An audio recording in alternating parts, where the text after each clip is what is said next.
Hello, and welcome to Freya's Tropical Garden. If you can hear that background noise, I'm afraid there's a bit of work going on nearby, so I hope you can hear me okay. Now, the last couple of weeks the weather hasn't been fantastic. We've had some strong winds and of course some damage to some of our plants, like to these sunflowers here, unfortunately. And also the nighttime temperatures are starting to get a bit lower now. You may be starting to wonder about bringing plants in for winter and how you overwinter plants. At the moment, I'm not going to be looking at that for about another month, so don't worry about it just yet, and I will be covering it in future videos, so keep an eye out. Now here's what we've got coming up on today's episode. There is another chance to enter my competition to win a bag of chilies. Part 4 of my RHS Wisley series looks at the exotic garden, and we look at how my garden's changed in the last 4.5 months. But first we're going to take a look at what's changed in my garden since the last episode, and also to carry on having a look at a section of my garden in a little bit more detail. The foliage in my garden is really giving it a wonderful jungly feeling right now. Many plants are at least 6 foot tall, and once again it is getting difficult to move around the garden. However, there was some storm damage 2 weeks ago.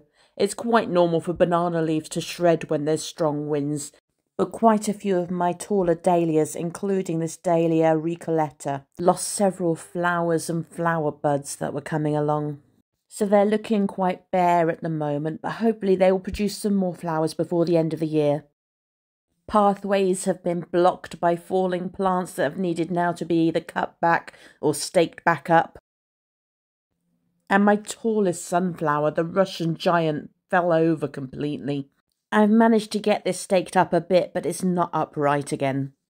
And once again, the lush jungle foliage is blocking my paths. And my ricinus is overhanging even more than it was before.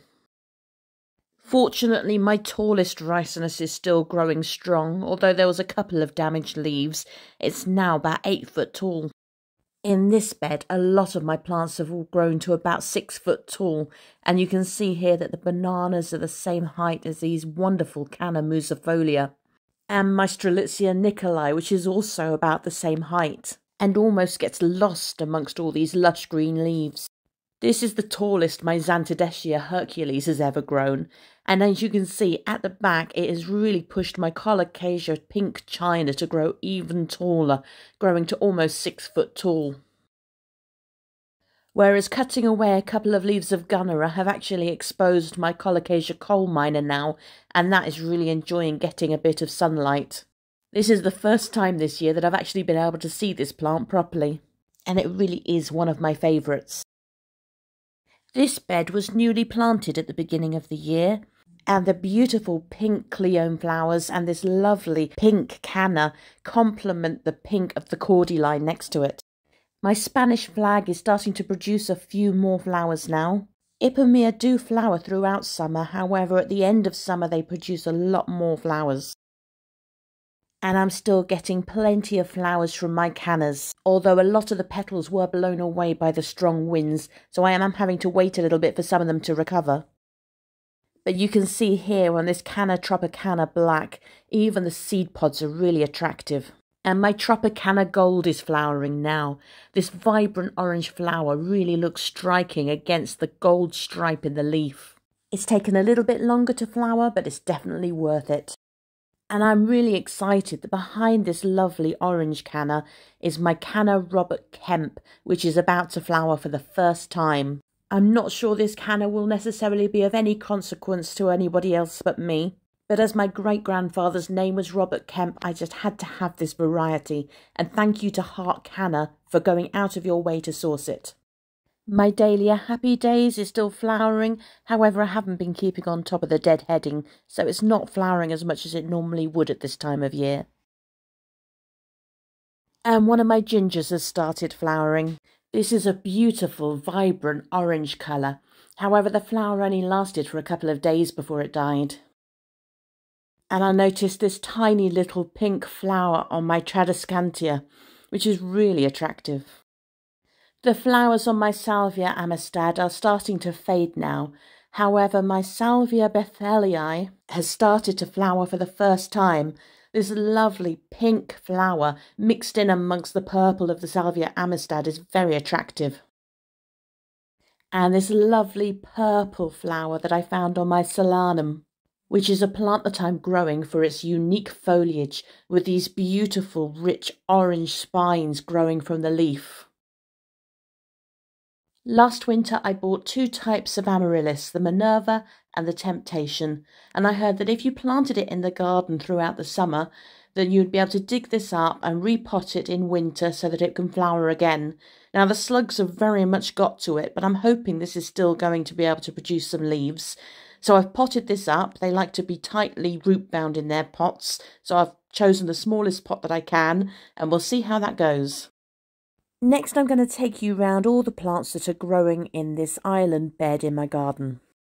Begonia Santa Cruz is a lovely trailing begonia with masses of large orange or red flowers. It does better in full sun, however it will tolerate even full shade.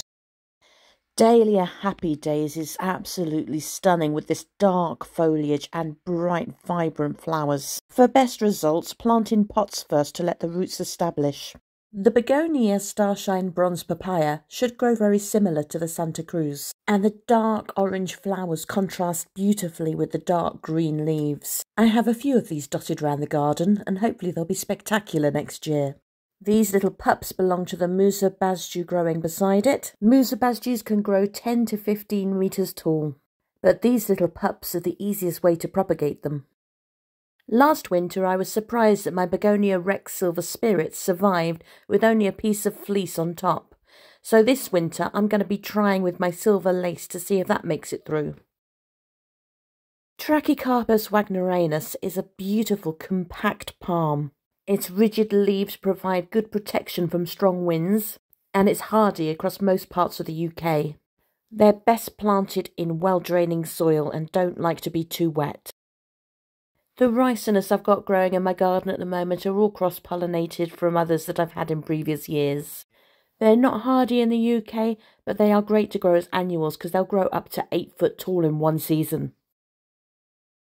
I have 3 varieties of canna at the front of this bed which are struggling to be seen, including this pink one, the orange one, which has beautiful dark foliage, but there's also one with yellow flowers which I haven't seen flower this year, so next year I'll try and move it to a sunnier location. I've already divided this orange one because I absolutely love it.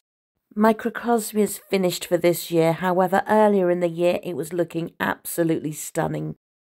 It can grow up to 2.5 metres tall and can tolerate dry conditions and shade.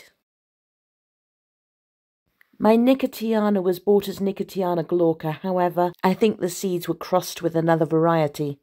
The pretty pink flowers are brilliant at attracting bees and butterflies. However, unless you want to dig it up and bring it indoors, it's best grown as an annual. Salvia Bethelii is a new one for me this year. It's a herbaceous perennial native to Mexico. Very similar to the Amistad, however, the Salvia Bethelii has pink stems and pink flowers. I think it looks absolutely beautiful right next to the Amistad. Salvia Amistad grows best in well-drained sheltered spots, and it attracts masses of bees. The Nandina is also known as the lemon and lime bamboo. Although it's not actually a form of bamboo, it's an evergreen shrub which is hardy in the UK, and it will not grow out of control, only growing to about 60 centimetres tall. Canna patens is a lovely species canna which is hardy in the UK. It's easy to grow and to divide, so I've got several of these around the garden. Canna musifolia is one of the taller varieties of canna, growing to about 8 to 10 foot. It doesn't normally flower in the UK, however, as it needs a very long growing season to get to that point. Melianthus major is also known as the giant honey flower. It can grow up to 2.5 metres tall, with up to 2.5 metres spread.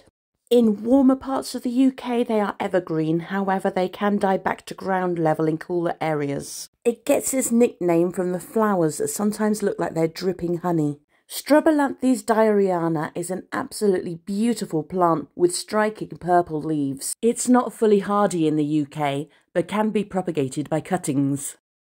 Miscanthus zebrinus is an unusual grass decorated with horizontal cream bands. It can grow up to 1.5 metres tall and enjoys all soil types. This is hardy throughout the UK and is a lovely foliage plant.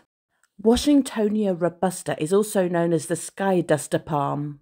It's fast growing with a reddish-brown trunk and large palmate leaves. Larger plants are normally hardy in the warmer parts of the UK, but in cooler areas can be wrapped in fleece. Canna tropicana black is a dramatic plant with dark green to purple leaves and beautiful red flowers. It's a great plant for breaking up green foliage.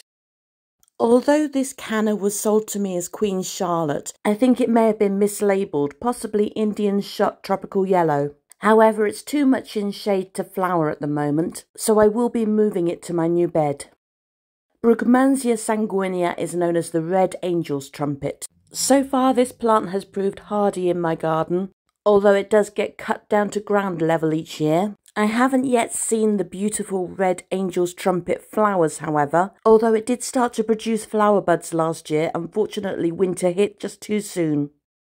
White feather is a hardy ginger from Japan, where young shoots and flower buds are actually eaten. Its beautiful variegated foliage is a wonderful addition to a shady spot in your garden. Although not visible anymore in this part of the garden, earlier in the year you'd have seen my voodoo lilies growing here. Suramatum venosum is native to Africa and Asia. They've proved hardy in my garden so far, and are actually very easy to grow. The Dracunculus vulgaris is a different form of voodoo lily that forms more of a trunk, and the flower appears on top of this trunk. Although voodoo lilies do only flower for a couple of days, their flowers do smell like rotting meat.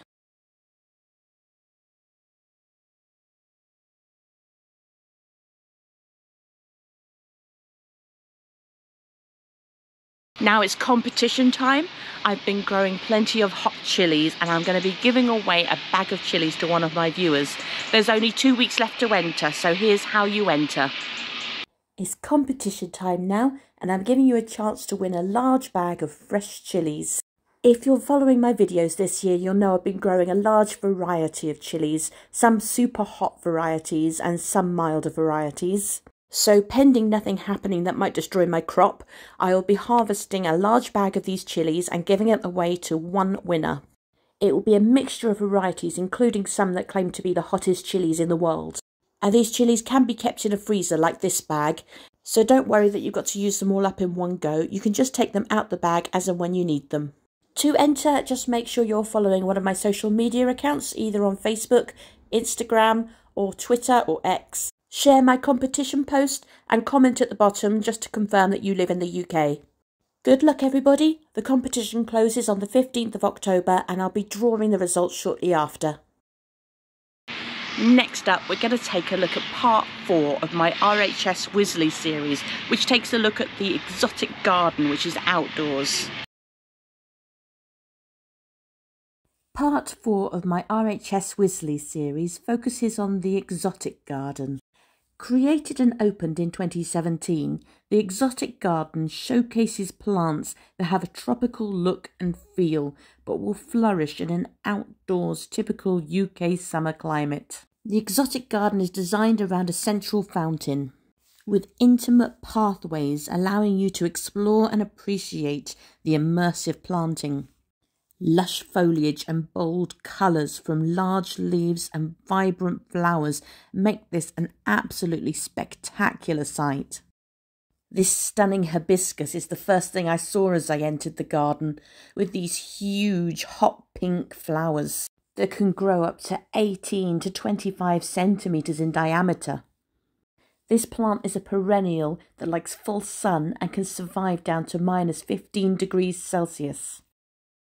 And the carousel red wine variety also has beautiful large flowers and this deep dark red foliage. This is also hardy and it's a great plant to grow in a container.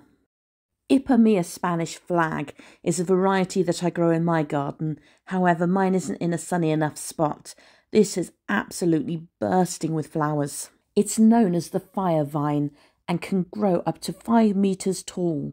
It's a climbing perennial, but it won't tolerate temperatures below 5 degrees.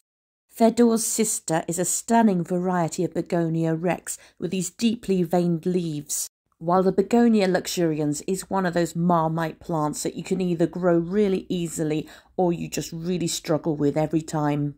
It's known as the palm leaf begonia and is native to Brazil.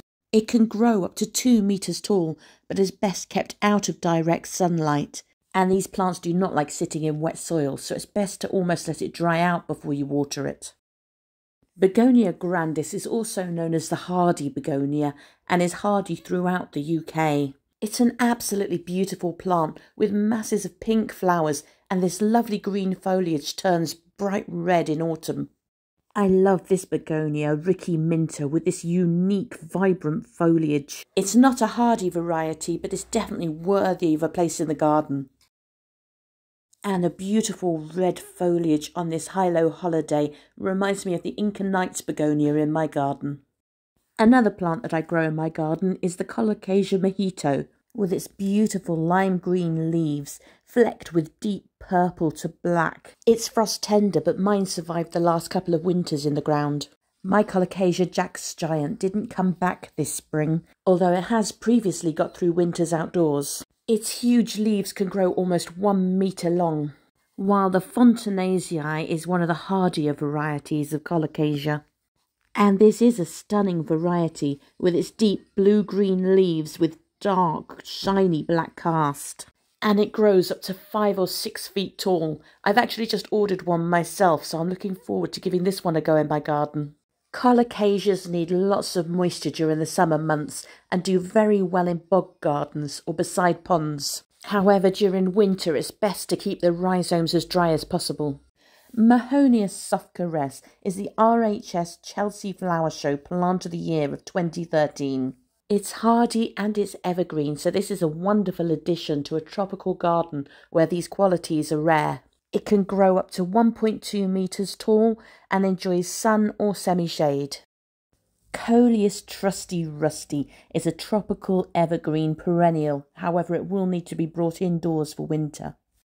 However, this variegated Fatsia japonica is hardy in the UK. The beautiful creamy white variegation in the leaf makes it a wonderful alternative if you're looking for something a bit different from the standard Fatsias that grow in a lot of UK gardens.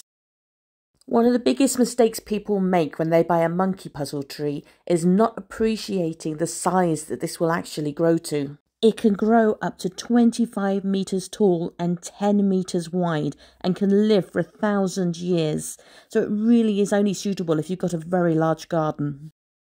Blechnum chilensis is a half-hardy fern. It can grow up to 1.5 metres tall and has striking evergreen leathery fronds. It's perfect for some ground cover, and there are reports that it has made it through snowy winters in the south of the UK. Canna tropicana black is a beautiful variety with its bold dark foliage. Cannas can generally be left in the ground over winter if you live in the south of the UK. However, if you live in colder areas, it's usually best to lift them and dry store them over winter or bring them in as a houseplant. During the summer, they enjoy full sun and moist soil and plenty of feed. The large foliage and exotic-looking flowers makes cannas a fantastic plant to grow in a tropical garden. And with so many different varieties to choose from, with different coloured leaves, flowers, and even beautiful stripes like in this Canna tropicana, where the colour of the vibrant flower is contrasted by this pinky red leaf. But with all these large-leaved plants, it's really good to get some contrast in the garden, and this beautiful, feathery Eupatorium capillifolium will provide just that. Also known as dog fennel, it's hardy to -5 degrees and can grow up to 1.5 metres tall.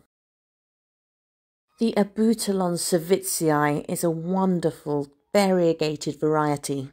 It's a deciduous shrub which is great for attracting bees and butterflies, while the Cannington Peter variety is evergreen and hardy down to -7 degrees.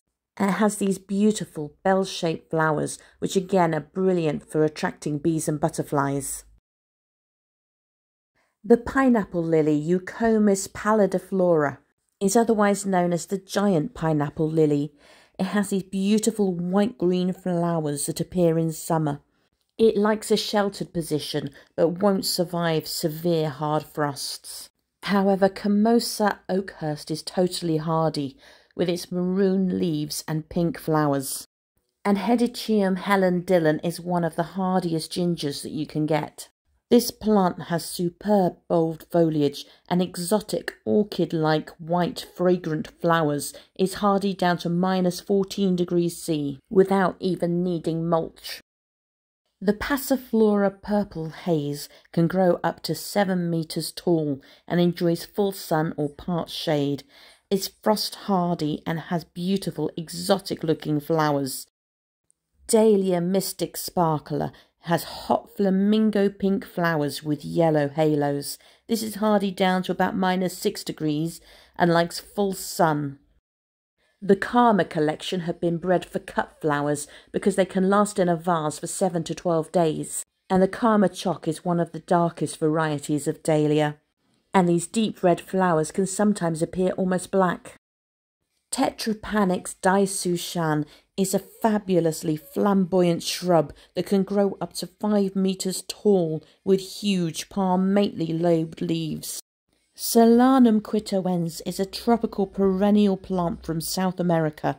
It has large elongated heart or oval shaped leaves that can grow up to 45 centimeters long. Leaves and stems are covered in short spines. However, this plant will need to come indoors for winter.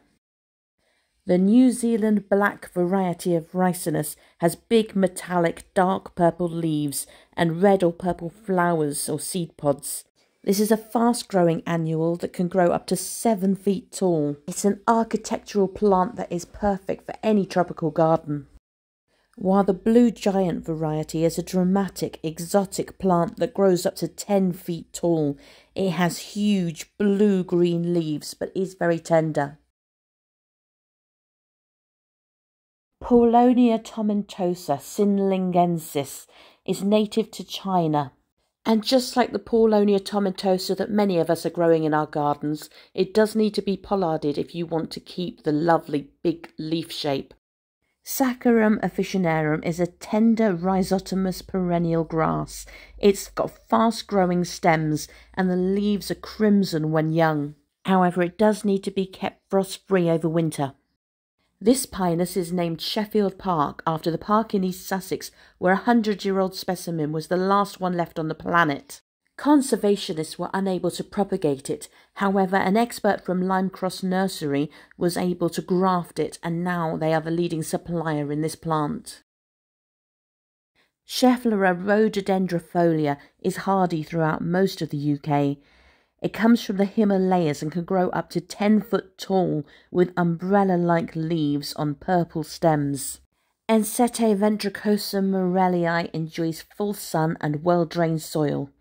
Musa basjou is hardy throughout most of the UK, however in the colder areas it may die back to ground level and reshoot in spring. Melianthus major is known as the giant honeyflower. It's an evergreen suckering shrub, but may die back to ground level in the harsher winters. Albizia julibrisson is also known as the Persian silk tree. It's hardy throughout the UK but can be late getting going in spring.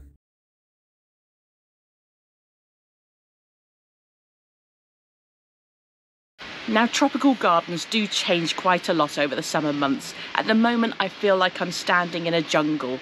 However, if you've looked back at some of my earlier videos, you'll see that it wasn't always like this. So I've done a comparison video to show you how my garden was looking 4.5 months ago in comparison to how it's looking now. Tropical gardens tend to change quite significantly as the months progress in the year.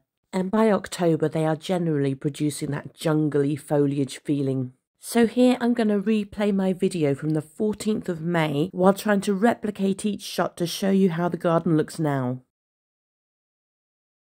The link to the original video is in the description if you want to watch it in full. But I've tried to replicate these shots as best I can. However, in some cases it wasn't possible for me to stand in exactly the same location or film the exact same angle because of the changes that have happened in the garden. For example, some plants had got so tall that I just couldn't film the plants that were behind them. However, you should still be able to get an idea of just how much it has changed in 4.5 months. Most of my bananas have recovered really well from being stripped down earlier in the year. However, 2 of my bananas have gone into flower since, so I do wonder if maybe that's got something to do with it, as they were only 3 years old. And it may be that being put under that much stress has forced them to trying to complete their life cycle. In the background here, you can see just how barren the soil was 4.5 months ago. But now in the garden, you just can't see any bare patches of soil anywhere. Of course, when winter hits again this year, a lot of my plants will die back to ground level. And next spring, I'll pretty much be starting this process all over again. However, I am now trying to include more evergreen varieties that will keep interest in the garden through winter. And of course, as other plants get bigger, such as some of my aces and palm trees, that will definitely help improve how my garden looks earlier in spring. Apologies that the video in the corner is blocking some of the plant labels that I put on the original video. But if you particularly want to know what they say, then please check out that link in the description.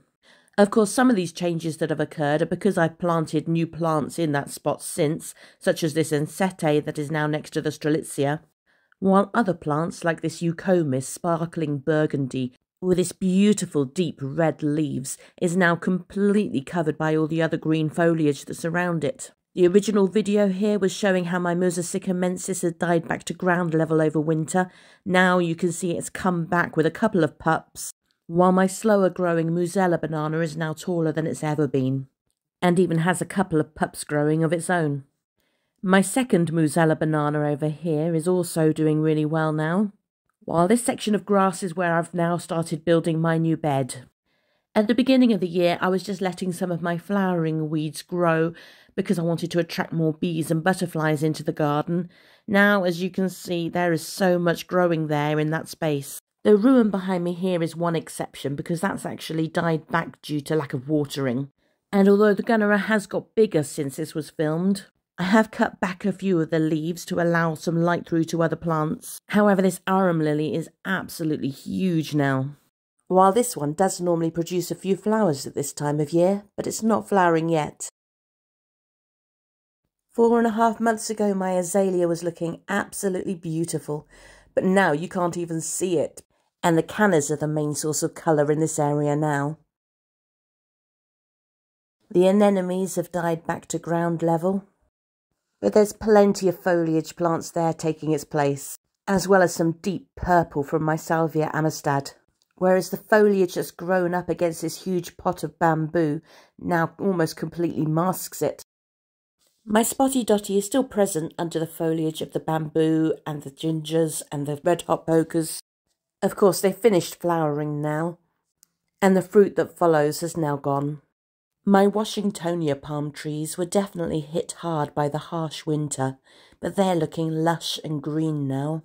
Of course, a couple of the smaller ones didn't make it, but the ones that have are looking healthy and happy now, although they haven't put on anything like as much growth this year as they did last year. So, of course, I am hoping that we're going to have a much milder winter this year, and hopefully we'll see much better results from the plants next year. The growth point at the top of my Tetrapanax died back slightly over winter, so the growth started from a lot lower down this year. But last year the leaves were a bit stunted in growth, and now this year they've come back and they're large and much better. The bananas, of course, make a massive difference at this time of year, once they've got all their leaves out and they've got that wonderful umbrella shape. While in this area it's the ginger, the Hedychium densiflorum, which provides this wonderful green foliage. But this is one of those areas of the garden that's really difficult to show you exactly what I was showing you 4.5 months ago, because the main interest now is actually up much higher. And where you could see pretty much all of the fence before, now is just a lush backdrop of foliage. Colocasias and tree ferns are poking out in the middle of my Gunnera, while the Gunnera flower that I filmed at the beginning of the year is still there, but is covered in these bright orange seeds, although I won't be collecting these, as Tinctora is not legal to distribute.